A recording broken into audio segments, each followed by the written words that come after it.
the way we start in Lebanese and in Arabic is ahla wa sahla, welcome, and I think fadl. So welcome, please have some food. And that's what really today was about. It was about bringing Lebanese culture, Lebanese food, Lebanese music, Lebanese drinks to one place. It was about bringing very important people, being Alan and Anthony, to Australia. It was about ensuring that we showed them the Australian hospitality in a Lebanese way. This is my introduction, but I've actually prepared something for the first time. Because I was preparing this because I'm usually great with memory, but the accolades which Alan and Anthony have are so long-standing that it's too hard to remember.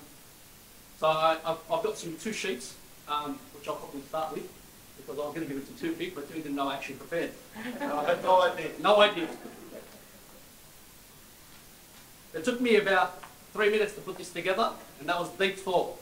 But I want to start a bit with an introduction of who Anthony Rahayel is. No doubt you know him. You probably all know him as, you know, a social media fanatic, a food blogger. And this is what Anthony says about himself. He says he's passionate, he's Lebanese, and most of you probably didn't know how he achieved the salutation of doctor. He's a dental surgeon and an implant specialist by profession, a professional photographer with 15 years of experience, an advocate of great food, a hospitality blogger, a YouTuber, probably all the young generations know, content creator, social media influencer, published author, a local guide, a marketing expert, a TV host, and his goal is to be a people connector, spread happiness through food, hospitality, and tourism. So that's Anthony Rahayel.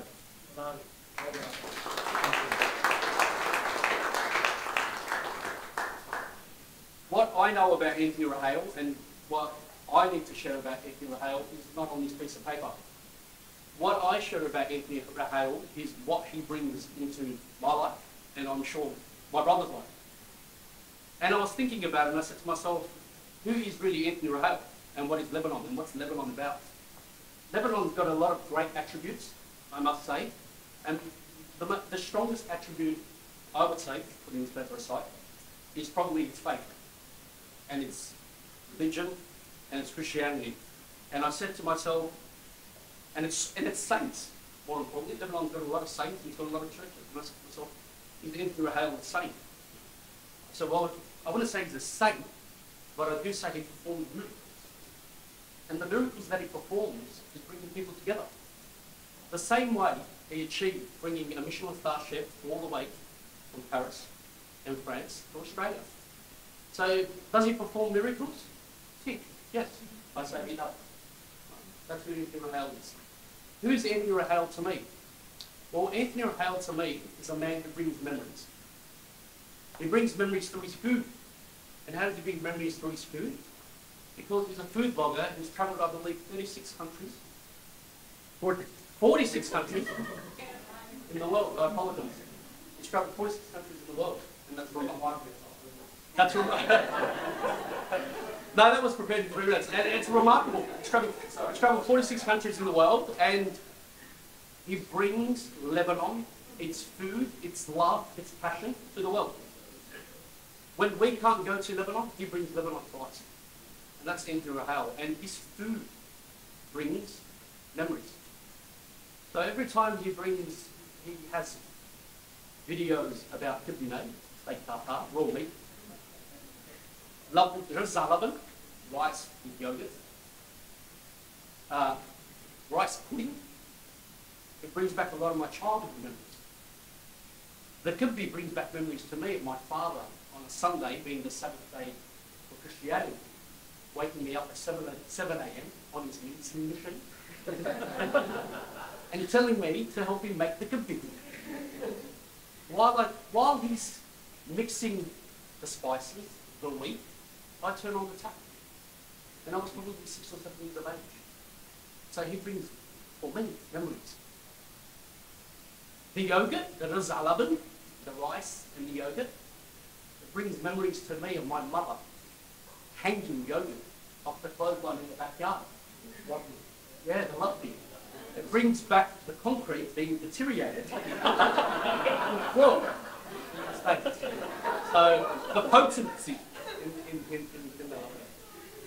the rice, the rice pudding brings up a memory which people probably remember of my mother making milk in the kitchen and saying, "For lebed." And if you guys don't know what that means, in English it means, "I screwed the milk." So the milk has spoiled out of the pot. And to me, that's what Anthony Rahayel remembers. And that's what his videos mean, and that's what he brings. And people say, well, what does a food blogger, a chef, and a author have in common?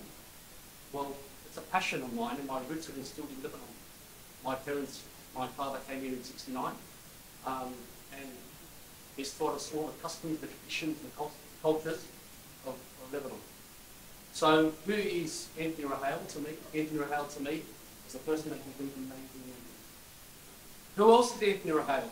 Anthony Rahayel, to me, is a storyteller. He tells stories. He takes you on journeys. Right? Who else in this world, or in their past life, took us on journeys? One man, a very famous poet. Most of you may know him. Most of you may have heard of him. His name is Khalil Gebran. Khalil Gebran was born, here we go, memory, 1883, and passed away in 1931. Khalil Gebran was the third world most famous poet in history, till today. He follows William Shakespeare. Someone from Lebanon is a poet that follows William Shakespeare. Khalil Gebran died in 1931. His book, The Prophet, which he is famous for, has sold 100 million copies. It has been translated to over 100 languages. Khalil Gebran was an influence to Elvis Presley. The main person was Elvis Presley, and I made some notes and I forgot it. But the main person was Elvis Presley in the Lebanon. The Beatles. If anyone can else name other people that is influential to. Cassie, beautiful, Cassie Choke. So the Lebanese understand who Khalil Gebran is. And correct? Correct.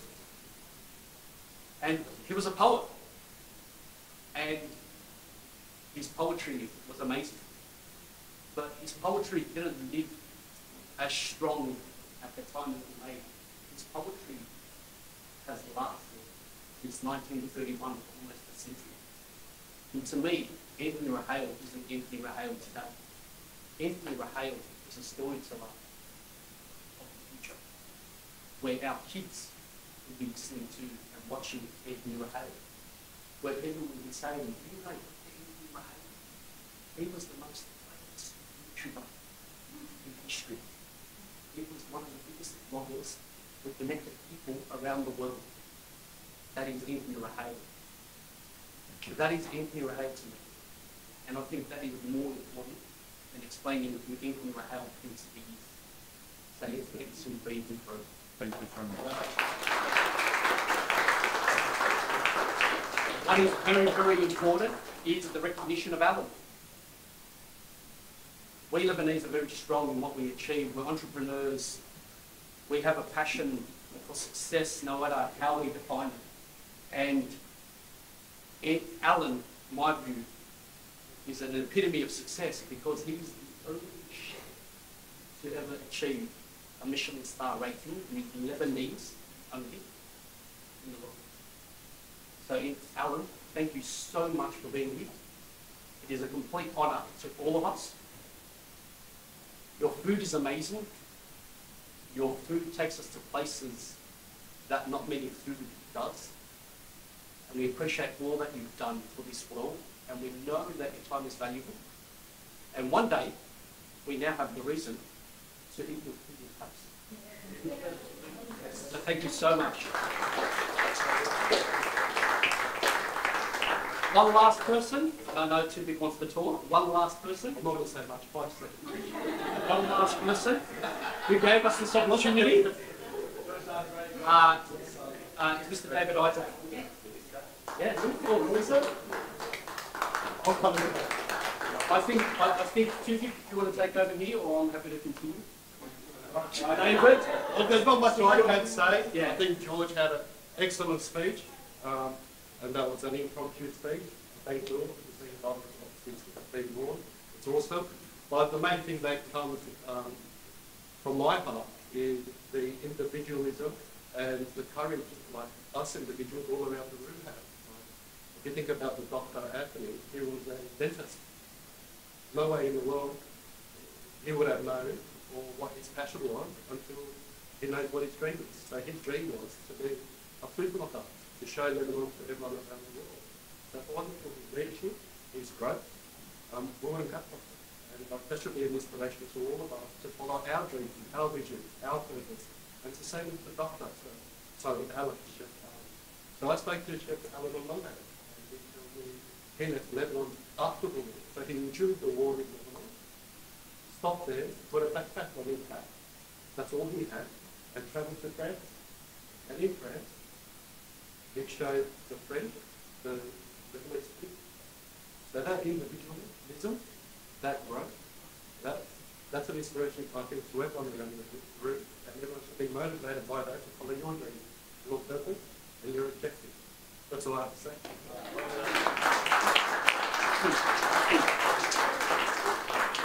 Thank you. Thank you.